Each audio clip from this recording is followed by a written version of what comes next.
Yeah, a lot of it just comes down to being content. And that's one of we have a chapter called Biblical Principles. And, Yep. 1 Timothy 6:6 says, godliness with contentment is great gain. 2 verses later, Paul tells Timothy, with food, shelter, and clothing, I'll be content with these. Daily bread. Exactly. Yeah. And in Philippians 4, what does Paul say? I've had a lot, and I've had a little. Notice he never condemned either. Mm-hmm. Right. He had a lot and he had a little, and either way he knew the secret, and that is contentment. And I will tell you, when you can get to a place of contentment, I don't think anyone ever arrives. I think it's something we all wrestle with at our own levels. But when I'm content and not swayed by others, it's a peaceful living. But the moment I get wound up on anything, it doesn't even be financial, that because someone else has something I don't, it's hard to relax.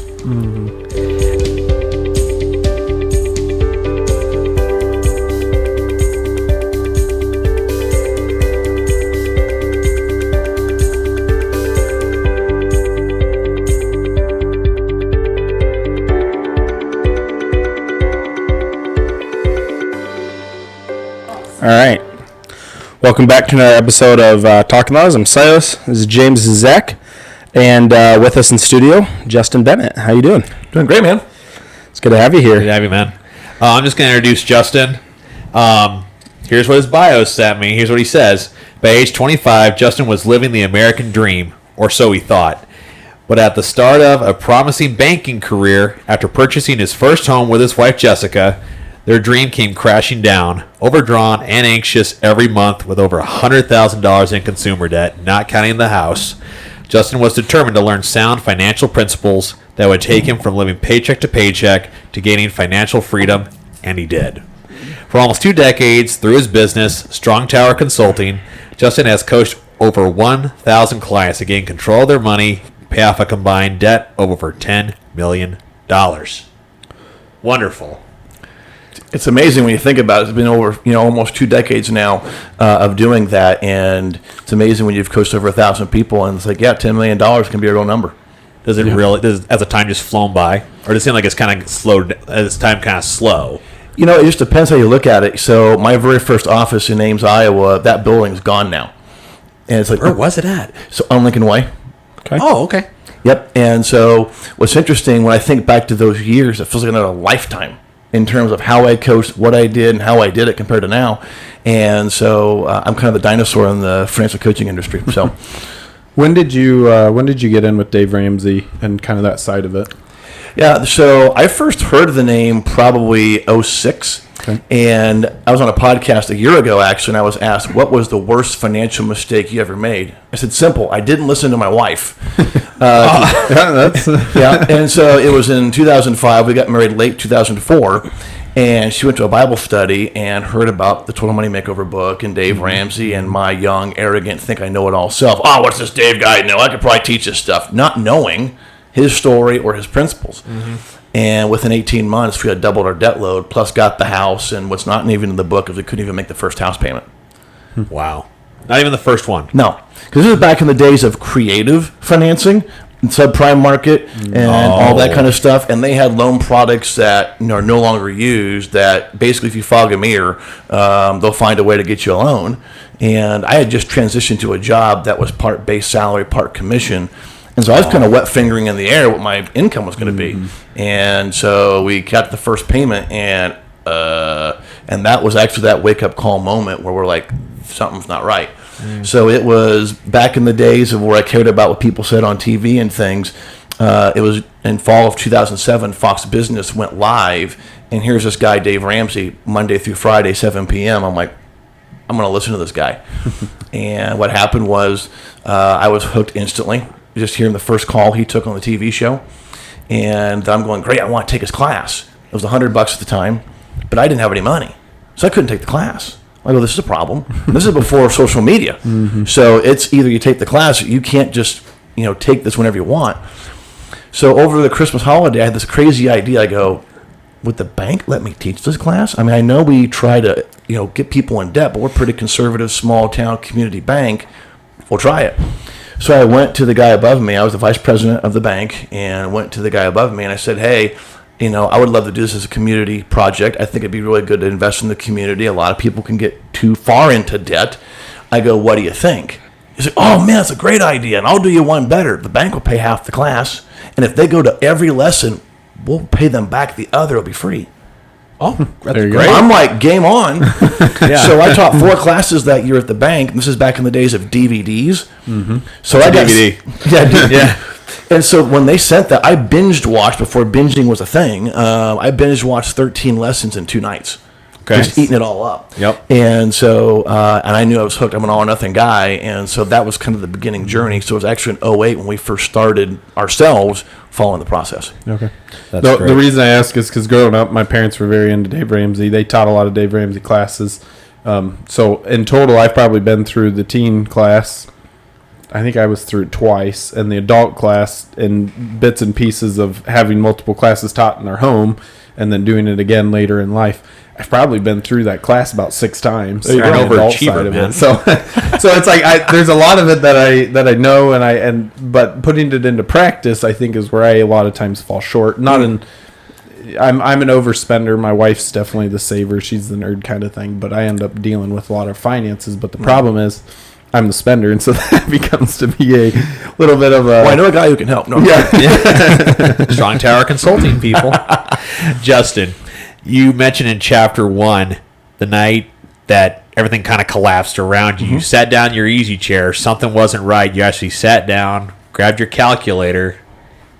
What happened? Yeah, so it was in the middle of the day, actually in June. I'll never forget this.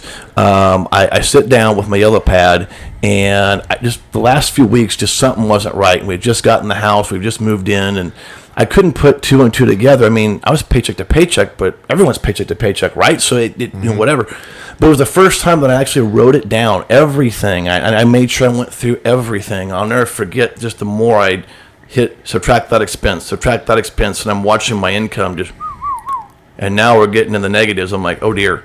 And as it says in the book, I realized we were almost $700 short a month. And it wasn't even counting things like clothing, Christmas, car repairs, car tags, kid stuff, right? So I remember calling my wife into the living room and I said, honey, we got a problem. Before we bought this house, we only have $200 or $300 short every month. Now we're $600 to $700 short a month, not counting the other expenses. And I don't know what we're going to do. And because everything I learned in business school, what I learned from my career, we're here. And I don't know how to get us out. And so it was like, oh my gosh, what do we do? We just bought this house. We got to do sell it. I mean, I was so frozen. And so, like, how could I be here? It's one thing if you're not in finances. But when you're in finances, which, by the way, out of those 1,000+ clients, I've coached a lot of people in the financial space, and it's embarrassing to be. But you know numbers, right? How are you here? Like, from a 30,000-foot view, it makes no sense that someone in finances should be here. But the sad reality, a lot of us are, and it's because I didn't know the right principles at the time. Okay. So you've kind of mentioned a couple things about your past. So just tell us a little bit about your past, your wife, your family, kind of who you are. Yeah, absolutely. So I grew up, both my wife and I did, in the same small town in southern Iowa, where I jokingly say more cows than people. You guys get that. Rural Iowa, no stoplights. Yep. You know, I always talk to people when they live in like a Des Moines or a Kansas City, a larger city. I'll go, we have 2-lane roads, a dirt road, and we're going against Amish. That's what we're doing. We're not trying to pass, 6 lanes of traffic. And I was born and raised there all 18 years, went to a business college, and spent 10 years in the banking industry.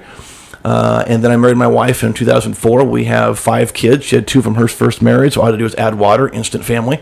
And so we have 5 kids now, ranging from the age of 27 down to 14. Actually, yesterday we went and had our granddaughters, our only granddaughter, first birthday party was fun yesterday. Oh, that's great. I was like, you're the youngest looking grandfather I've ever seen. So anyway, so that's that. And so, yeah, for 10 years I was in banking, both in large corporate banking at a Fortune 100 company, all the way down to small rural community banks, and primarily in mortgages, but I did other parts of the banking industry too. And so I got to see a lot of it from, again, large banks, small banks. And then, like I said, once we had our own personal finance kind of collapse, that was when I had to look at what we're doing, going, something's got to change because what we're doing is not working. And the other thing was, too, and this is, nothing against anyone listening that's a banker, every time I went to banking conferences and saw people 50, 60 years old, they looked depressed. And I'm going, I don't want to be here the rest of my life, because my grandfather was a lifelong community banker. My uncle was about to retire as a lifelong community banker, and I watched them enjoying help people. That's what got me into wanting to help people, was I enjoyed watching them serve others. And I'm going to conferences and I'm watching everyone look like they'd rather be anywhere else. So it's kind of a clash between we're not doing well and I'm wondering, do I want to still be in this career? Kind of those two things kind of smash together at the same time. What do you think the reason is behind that in like the banking industry? Why you have, is it just a difference between the people that are in the more like high end, Fortune 100 type banking industry and versus those that are in more of a rural community aspect of things? For what I saw, it wasn't even so much that, it's the regulations. There's so many regulations. And when I was exiting the banking industry, some of the regulations, especially in the mortgage part, without getting into how the sausage was made, it was just changing in such ways, and they were bragging about how, oh my goodness, this is going to be so much better for the consumer. And I'm going to these conferences, going, oh my gosh, I'm more confused. And if I'm more confused, the regular public's going to be more confused. And so it's more just the regulatory just changes that were just insane and trying to make heads or tails of it. And you felt like customer service went out the window because you've got to watch your regulatory side more than just serving the customer. What are some of your activities you like to get into outside of helping people out of debt? He likes to yell at me on the basketball and coach against Silas. I always joke with him, so is this the one I'm going to get my tea today? So far, no tea. So no, I teed up a kid yesterday. No, you're fine. So yeah, I love basketball, playing it and coaching our kids, and that's a lot of fun. Love being around sports, so basketball, love to watch football. Now, unfortunately, even though I live in Ames, I'm a Hawkeye fan. I know I'm in cycling country, but I know it's going to get Who let him in the studio? Oh boy, this is new information to me. What's going on with the screening process here? Now, in all fairness, my wife is a big cycling fan, and I live in Ames, so hey, we're good. Yeah. And so love watching sports, playing sports. I love playing games with the kids and anything around family. So here's my thing. Why write the book? Had you been thinking about it for a while, or was it one of those, we all have those times like, oh, that's a great idea, I'm going to go do that? That's a huge story, or at least huge in my mind. So a decade ago, I actually started writing a book, because that was just kind of a bucket list thing I wanted to do, was write a book, right? And just I got busy doing other things and just kind of shelved the idea. And it was 3 years ago, actually, where I'm like, you know what? Maybe it's time for this book to come out, an idea of a book. And so I had a client probably 5 or 6 years ago tell me, you should put your program into a book or an online class. And believe it or not, I actually, with a couple other coaches, we actually created some video content back before online classes were a thing. But we were way too early, so no one caught the idea. And so I was kind of burnt out at the time. I didn't want to do another video class, did one of those. And I'm like, I've always wanted to do a book. Maybe now's the time. And so I began the process of going, how can I take how I coach people and put that process into a book? All right. So speaking of the book, it's Level Up Your Finances, Say Goodbye to Winging It with Money. So written, obviously, by Justin here. So that's what... that's what we'll be talking about today is obviously the book and stuff like that, but just for the audience, that way they know. But just to kind of introduce the book itself. But so what about this book separates it from other books written on finances? Great question, and that was one of the big things I wanted to tackle, because the one thing I've learned in writing, I've learned a lot, but one of the things I've learned in writing this book is there's a lot of opinions out there on personal finance, and a lot of books written, podcasts, classes, you name it.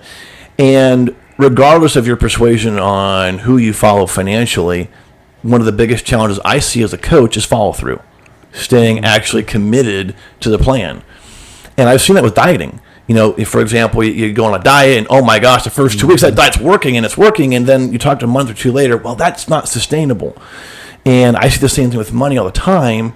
And I'm like, I want to try to cover the angle of how do we stay committed to something to get to an end result. So the first half of the book is your how-tos, because you still got to have that, right? Yep.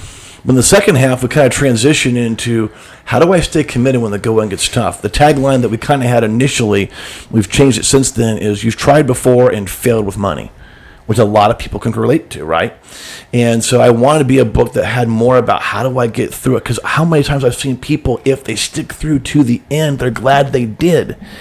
And that was the main thing. And in the book, we talk a lot about accountability, whether you get a pastor, a friend, a coach, someone who can you have hold you accountable if DIYing it has not worked. And I now know why people say everyone should write a book, not everyone should publish one. Because as you write it, it forces you to get more clear and more defined in what you do and what you believe. And so early in the book, I talk about everyone needs a coach, either to start, to finish, or from start to finish. For instance, I've got 5 kids, as I mentioned earlier. Some of my kids are great at finishing, but they need that accountability getting started. Me, I've always been a great starter. I'll just jump in both feet and go. I'm not always the best finisher. And so having people hold me accountable, that's why I kept growing my circle a little bigger and bigger, that I'm letting know I'm writing a book. Because quite honestly, I don't know if I would have finished the book if I didn't have people going, hey, where's the book? Where's the book? Where's the book? Right. So everyone needs a coach in some area of life. And I believe in money. If you're not winning, that's an opportunity to get a coach. I thought you were gonna quote the movie Talladega Nights. If you're not in first, you're last. Or the quote I've heard is second place. What is it? Second place is the first place loser. Yeah. My old man said fancy second place is a fancy word for loser. My mom hated that. Love it. Oh man. Okay, so I want to start off by talking about the book just a little bit. So you quote Truett Cathy, who, if people don't know, he was the founder of Chick-fil-A, the Lord's Chicken. And he quotes, it was funny. He quotes, being wealthy is not bad in of itself. However, if your ultimate goal is to amass excessive wealth only for personal enjoyment and a sense of security, you'll be disappointed and ultimately realize wealth that focuses on oneself is meaningless. And then you quoted 1 Timothy 6:17-19. I'll read this. Command those who are rich in this present age not to be haughty or to set their hope on the uncertainty of riches, but on God, who richly supplies us with all things to enjoy. Command them to do good, to be rich in good works, to be generous and ready to share, storing up for themselves the treasure of a good foundation for the future, so that they may take hold, which is life indeed. How do we do that practically? How's that done practically? Yeah, and that's, it's interesting. My kind of joke is if you put 10 pastors in a room to talk about money, you're going to get 10 different answers, because the Bible has a lot to say about money. In fact, true stat, there's 2,350 verses on money and possessions in the Bible.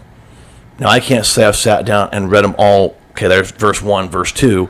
I wish I remember. There's a website out there that actually has them all numbered. But why I love those 3 verses is it really encapsulates everything. Because we have to, we've all heard sermons talking about avoiding the 2 ditches of extremes, right? And we can do that with money. And and notice in there, it doesn't say we can't be wealthy, but our focus shouldn't be on building wealth. Right. And the one that surprised me in there, where God says to enjoy things. I think sometimes we forget it's okay to enjoy what God has given us through our income, through our work, and those kind of things. And so, practically speaking, to be able to give, to be able to and also enjoy, really comes on learning how to live on a budget, learning how to live on less than you make, and just doing the right things over a period of time. Getting out of debt, building wealth is not a overnight success. It takes a while to do. Quoting Dave, one of my favorite Dave lines in that is, this is not a microwave, it's a crock pot. Mm-hmm. Or for me, I like to smoke meat, so it's like smoking meat, right? Mm-hmm. It takes long, a slower process, but boy, it tastes better. And I think the same is true about money, is there is no get-rich-quick thing. There's no get-out-of-debt-quick thing. And if we're willing to own that, it gets better over time. So kind of on the get-rich-quick thing, there's a lot of that out there nowadays. Do you think some of that plays into why there's such a massive debt load on people nowadays? I mean, I know, so you talk about consumer debt. What falls into the category of consumer debt and what's not consumer debt? Great. So I categorize consumer debt basically everything but your primary mortgage on the house that you live in, but everything else, credit cards, medical debt, even car loans, student loans. I even put debt consolidation loans, all of those things, retirement loans. I put all of that into consumer debt. And what I have found, and that's why I coined financial freedom in the book, I don't like coin the phrase, but in terms of defining the phrase financial freedom, is when you get rid of everything as far as debt-wise by your primary residence. Because sadly, most people have anywhere between $1,500 and $2,000 of debt per month payments, not counting the house. Wow. So that's $18,000 to $24,000 a year. And when I have clients come to my office and I show them their debt load, not in a judgmental way, but just going, guys, look how much you're paying in monthly payments, right? What if that was gone? What would you do with that if you took that number times 12? And almost always like, oh my gosh, I don't even know, because it's just such a foreign concept, right? It's basically getting a raise without doing exactly. And it's regardless of income. That's another Davism right there. Yeah, right. And it's regardless of income. I mean, I work with all income levels from just below the poverty level all the way to incomes that adds up more than what we all make in this room. And the reality is, it's not even so much what you were talking about earlier. It's more of consumerism and not being content with what we have and an overspending. A lot of clients will tell me, oh, I'm not one of them. I don't own a Lexus. I haven't been on a major vacation. I don't buy designer clothes. I don't understand why I'm this broke. Well, what we don't realize is if you spend $30 a day, that's over $10,000 a year. And often what I'll hear is, I don't spend that much. And one of my first assignments for any of my clients is to track your expenses for 30 days, everything you spend. And the number of times after a couple of weeks, they go, oh my gosh, I didn't realize I spent that much eating out. Because when you go out to eat, you're just thinking $20, $30. But if you do that 3 or 4 times a week, $120 roughly. Exactly. Yeah. So I have clients all the time when they come in my office, and I've had them ahead of time send me their numbers, and they didn't give me anything for eating out. So I'll go, well, how much do you spend on eating out? Too much. Awesome.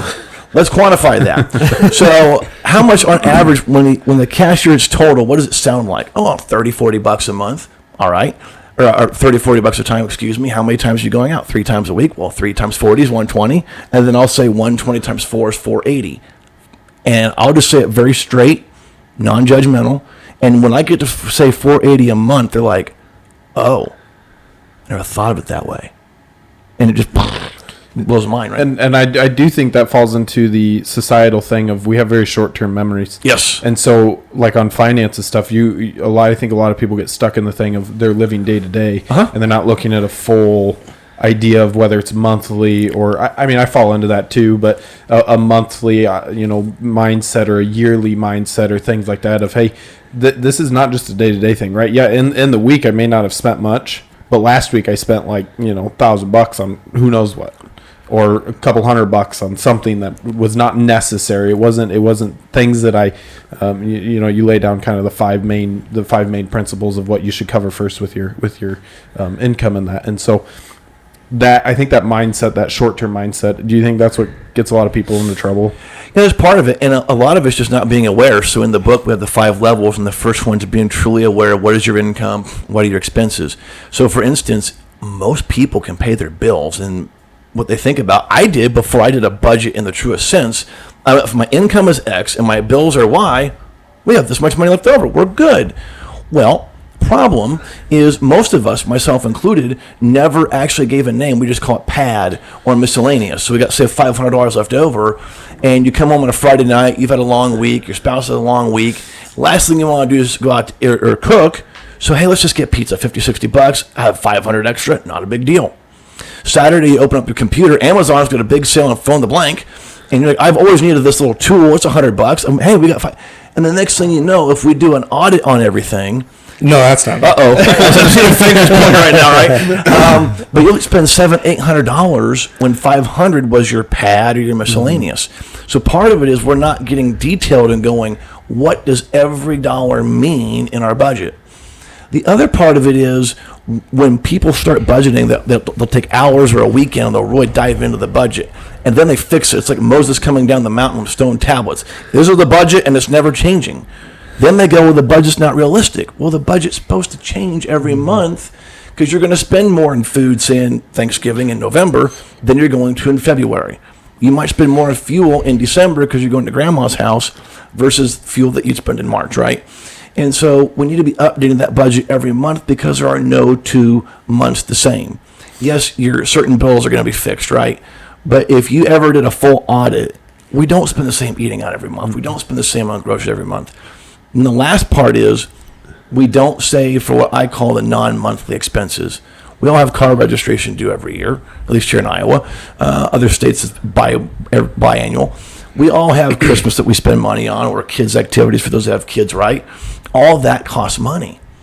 And for most people, if you add up all those things, clothing, medical bills, you name it, most people are spending, if you put it in a monthly amount, an $800 to $1,000 a month that's not getting saved in a sinking fund. And so that's what happens. Then a credit card comes up that we're only going to use for an emergency. Then the card breaks down and we swipe it. And as a natural spender, before I do what I do now, what I would do, well, screw it. If I've already spent, $1,000 I wasn't planning on, might as well spend $200 over here on something else that I didn't need.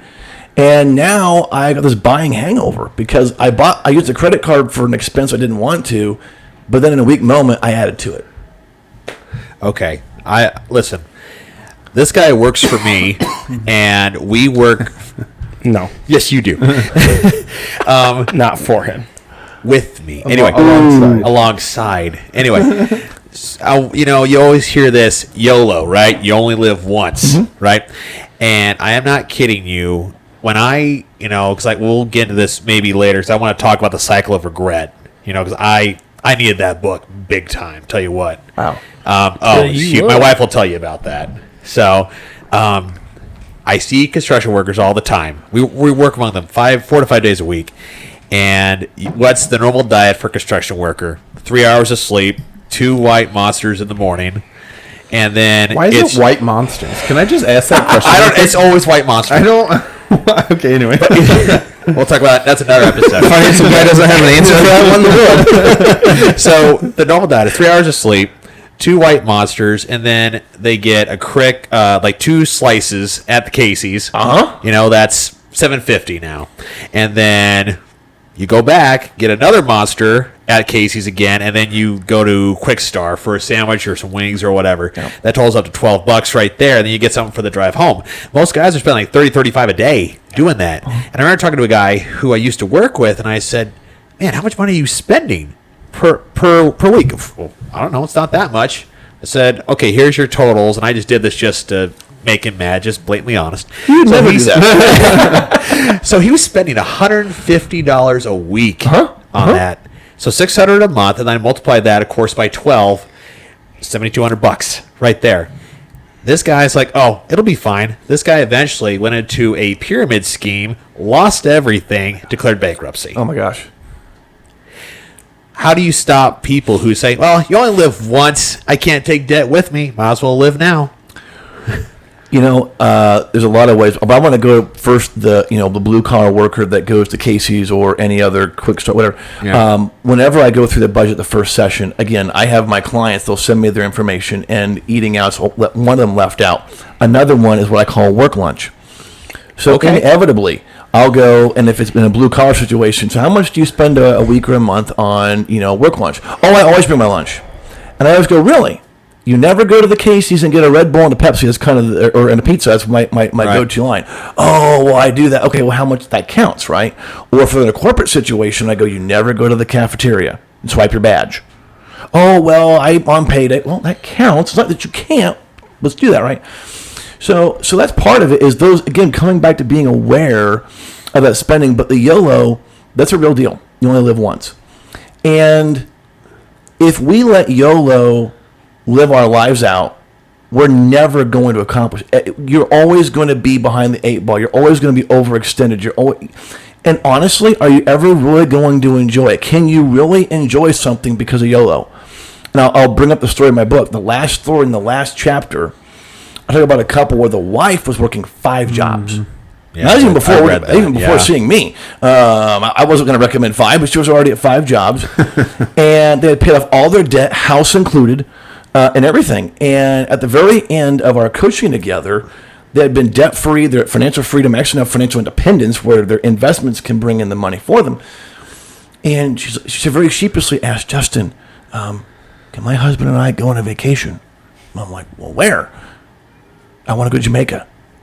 I'm like, "Are you paying cash?" Like, "Yeah." "Are you using your emergency fund?" "No." I made the homework assignment. Go to Jamaica. One of the first times I could make a homework assignment that sounded fun. But what she said when she came back was a very powerful thing. So I asked him, "How was it?" And she goes, "Justin, it was great. But I got to tell you, 30 years prior, my husband and I went to Jamaica. But it was all with debt." Kind of in that YOLO, right? Yeah. She said, "I never enjoyed the trip." The entire time I'm going, how much is this costing me? How much am I going to have to work when I get back? So I couldn't enjoy it at all, if I'm honest. I'm like, when we get back on the plane to get back home? But this go around, we had no debt, money, and savings. 14-day trip. It was beautiful. It was like time stood still. And a day or two before the trip ended, it was like, you know what? It's time to come home. And just the way she explained it, like that's the thing everyone's looking for in that vacation, if you will. But it wasn't under a YOLO pretense. And what I've discovered is when you take time to save up for something and discipline and say no to other things, you'll enjoy it more. No different than my very first guitar my second guitar that I paid cash for was a $2,000 guitar. And this is even before my budgeting days. But I had saved cash for it. That guitar meant a lot more to me than it would have been this big amp that I bought when I thought I was going to be this big rock star, and I had a following of like 3. And I put on a credit card, and I didn't enjoy that amp as much as I enjoyed the guitar that I just saved for months.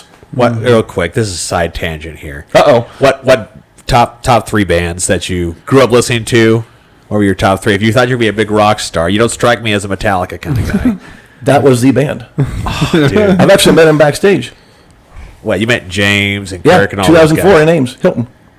I got pictures. Okay, so real quick. So for Whom the Bell Tolls or Master of Puppets, which one's better? As far as playing guitar, I wish I could do Master of Puppets. I'm a little behind on that one, but For Whom the Bell Tolls is pretty easy to play. That's my 2 cents. That's her favorite song right now. It's For Whom the Bells Toll. Awesome. So we're teaching them the right music in our house. I love it.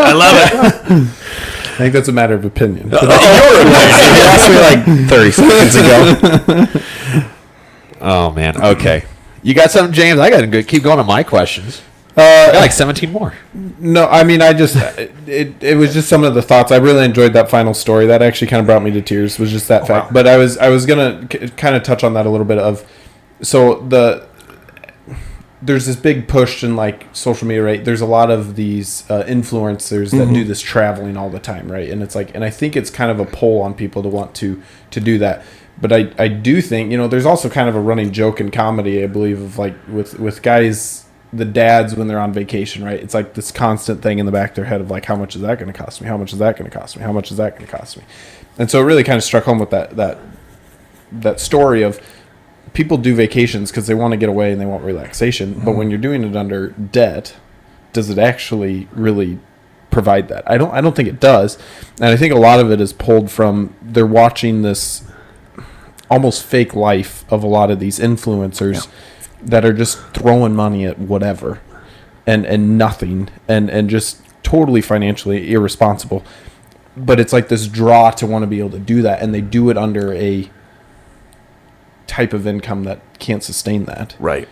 And then they end up in this kind of situation. And I would even say just social media in general, forget the influencer. Comparison. What does someone say? Comparison is the thief of joy, right? And as you said that, there's also a lot of single parents out there that go on a vacation because they need a break, right? Or they want to give their kids something. And I've never been a single parent. My wife was a single parent before. But anytime, doesn't matter if you're a single parent or not, if someone goes, they want to experience something. One of my questions is, what is it you're really going after? And is it relaxation? Well, let's brainstorm together. What are some ways that you can relax? I'll never forget. We didn't do vacations at all for most of our kids growing up, and I hated that. I really wanted to take them on nice vacations, and we just didn't. I'll never forget our second oldest.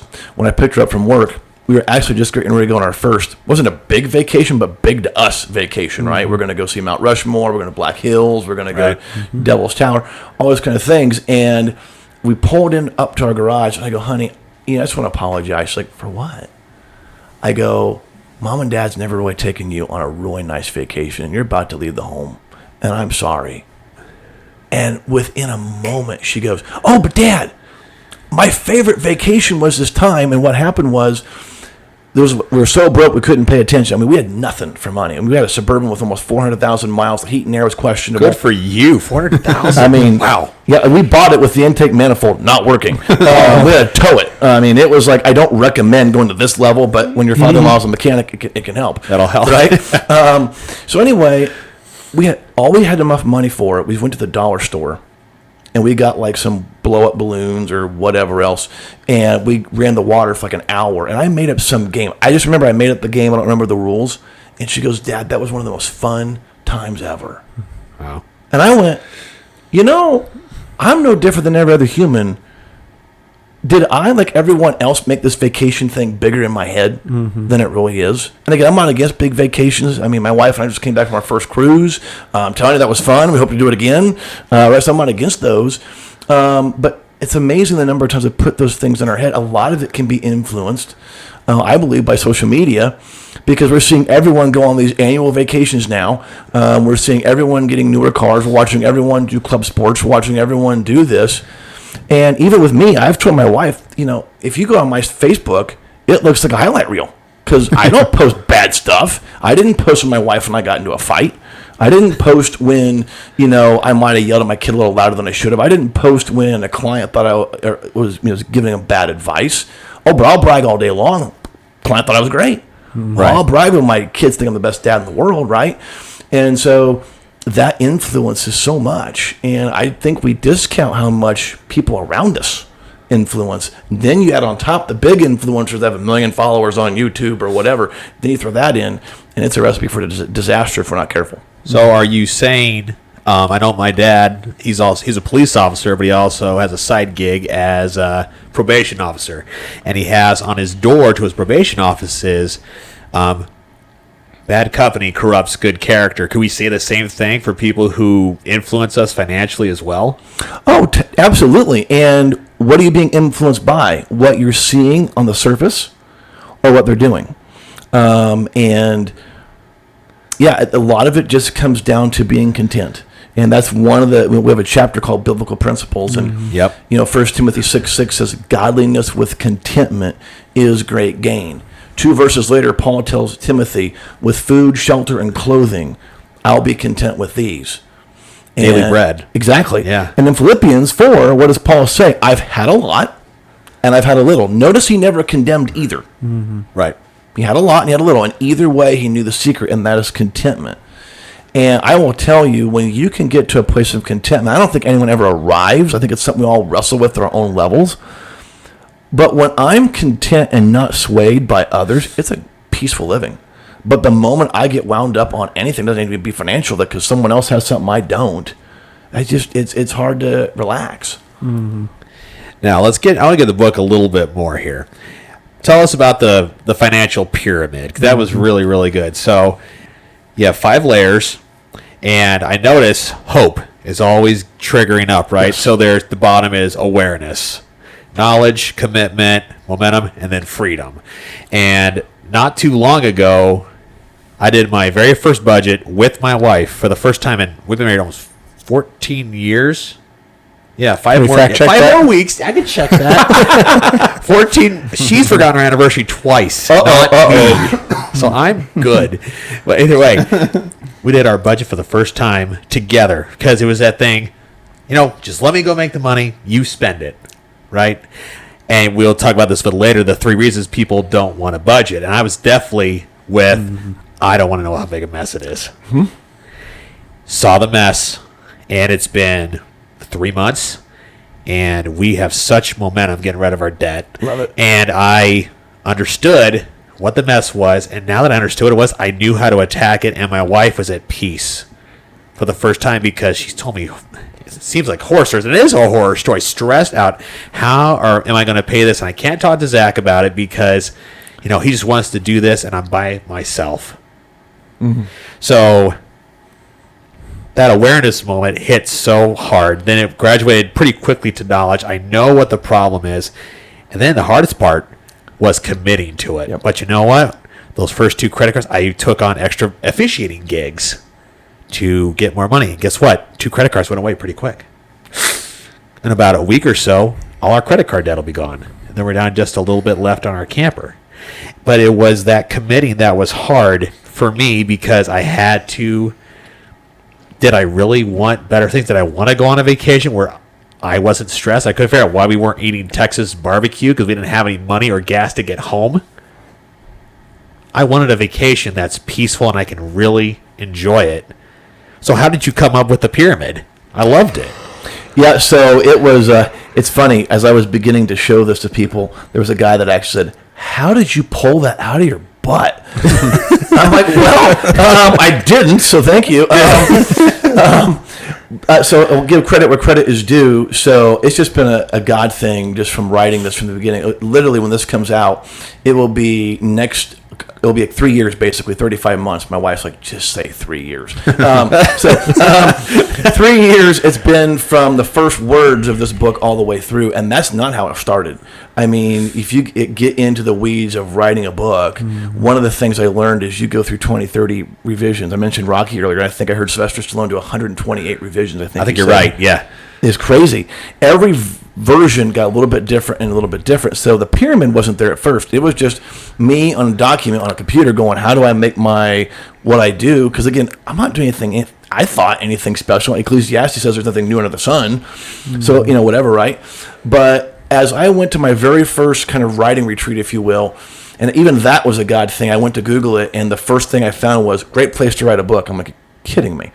While I'm there, one of my favorite business authors unveiled that his writing partner is coming out with her book, Write a Must Read. And she's been a publisher, an editor, an author, a coach, and has written some of the best business books along one of my favorite authors. And I'm like, oh, you gotta be kidding me. And so this whole book walks you through, I mean, literally every part of the writing and editing process, right? So how did the pyramid come about? Based on those questions, I went through and I'm like, okay, I don't want to redo the baby steps. I believe in the baby steps, but I also don't want to be Dave Ramsey 2.0. So how do I do this? And so the words that you're seeing on the pyramid have been wordsmithed over time. And one of the things that happened was I was blessed to know someone that worked in the Dave Ramsey office and got to read my book. It wasn't Dave himself, but read the first version. And I thought I had really took as much Dave out as I could to be more me. And the first thing she said was, yeah, way too much Ramsey. I'm like, start all over again. It feels like probably that actually did happen later. It felt like we started over, but she said that pyramid thing, and it was all discombobulated compared to now. She goes, if you focus on that is unique, that is different, and yes, you still follow the baby steps, but you can use the pyramid in what you're doing, and that's different. And so then over time, that became the focus. And how do we get that a sharper and refined point that you're seeing now? So. I love this quote from you. Removing your debt is like taking your hand off the stove. Oh. I totally can feel that because the hand's healing a little bit now, but still got a little ways to go. But my hand's not just burning along with the rest of my family anymore. Right. So get more into that. Removing your debt is like taking your hand off the stove. What do you mean by that? Yeah, and that actually came by accident, how that line of thinking happened. And so what happens, the peel behind the curtain, as I'm getting in, a lot of my clients work with me at least 6 months, and if they want to go on after that, it's up to them. We go through that. Usually somewhere in the 6 months, there's a hiccup where bad habits show back up. And nothing horrible, typically. We didn't go to a vacation, although there's a story in there. That one story about that. But one of the things I learned is whenever someone goofs, I know they already feel bad. I could add more to it and make it feel worse, but why? So if someone goes, typically the way they say it is, you're going to kill me. And I'm like, what is this, Clue? Coach kills the client with, a candlestick, right? With a rope. And so I go, well, what happened? Well, the car broke down and we swiped the credit card and we just were so defeated we bought pizza. I go, that's it? I go, did you learn your lesson? Yeah. Okay. I'm like, you're not going to yell at me? Well, I charge extra for yelling and swearing. I mean, I can. I go, is that going to improve it? I go, let me ask. And I said, here's what happened. You touched the stove, and this time it was hot. Where before you touched the stove, you didn't feel it. Now you do. Yeah. I go, now, if you make the same mistake 3 months in a row, my tone will change. But not in a mean way, but just now we're going to get more serious.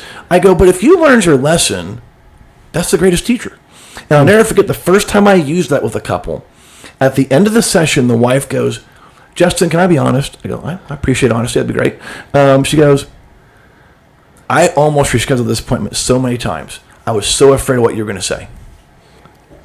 But the way you didn't judge me, yet you gave me a correction on how we can make this work, I'm more committed than ever. Thank you. By the way, I'm so committed, and this is during the summertime. can I bring my kids into the next session? Because I want them to learn from you how to handle money. Wow. I'm like, whoa. But that's where that line came from of, we've all heard touch the stove and hot. But what I learned was most people, I was no different. I didn't realize my hand was on the stove when I was racking up debt. I was just, this is normal. Now I know what it is. And, ouch, that's hot. So what you're telling me, to quote Ramsey, is normal's dumb. Yep. Be weird. Be weird. Absolutely. You say $104,000. I read in your book $104,000 is like the average for the American with student loans, consumer debt, even HELOC. Yeah. And I even see that. I love Jesse Waters in the evening, Monday through Friday on Fox News, and I always see commercials for, you need to improve and get that Four Seasons porch. Well, it might be easier than you think. Take a HELOC out against what you built into your house. I'm like, and I hear Dave just going off in my head, and now it's you, both of you, going off in my head about how terrible HELOCs are and all these other things. It's just, debt is dumb, cash is king, as Ramsey says. So Absolutely. yeah. All right. Well, we've been going for a little bit. We'll take a short break, and then we'll come back and fire off some more questions. How about that? Awesome. Good to me. All right. Let's do it.